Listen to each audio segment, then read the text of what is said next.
Je m'appelle Claire. Moi c'est Valentin. Moi c'est Bruno. Et moi je m'appelle Maxime. Alors la licence pro ingénierie mécanique et environnement est une licence en apprentissage qui fait suite du coup à deux types de parcours généralement, donc le DUT et le BTS.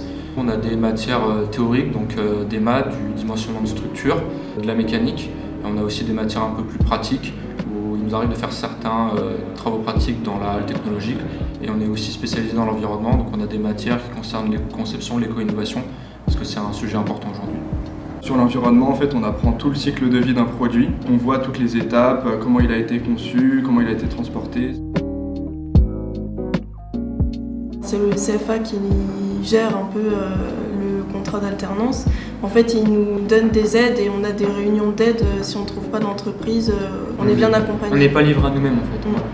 À la dernière année du DUT, on a dû faire un stage de 3 mois. J'ai pu demander à mon tuteur entreprise s'il était intéressé par un apprenti qui sera en licence, et du coup il m'a dit oui et j'ai pu continuer en fait.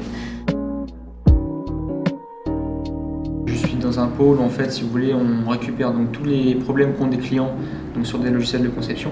Avant, je suis obligé d'être formé pour pouvoir comprendre et analyser le problème qu'a le client, le réceptionner, l'appeler et donc du coup pallier à ces problèmes pour pas qu'il soit bloqué dans ses productions de pièces par exemple.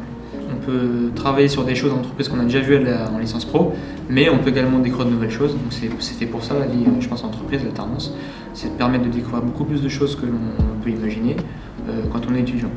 Moi, je travaille en bureau d'études. Je travaille souvent sur des appels d'offres. On a un cahier des charges, on a une problématique et on doit y répondre en faisant un avant-projet, en passant à la conception. Et donc ça me permet vraiment de remarquer l'application de tout ce que je fais ici, que ça a un sens, que je retrouve parfois mes cours, que je les applique, que même parfois j'apprends à mes collègues comment faire certaines choses parce que je viens juste de les voir et que ça fait longtemps qu'ils ne les ont pas vues.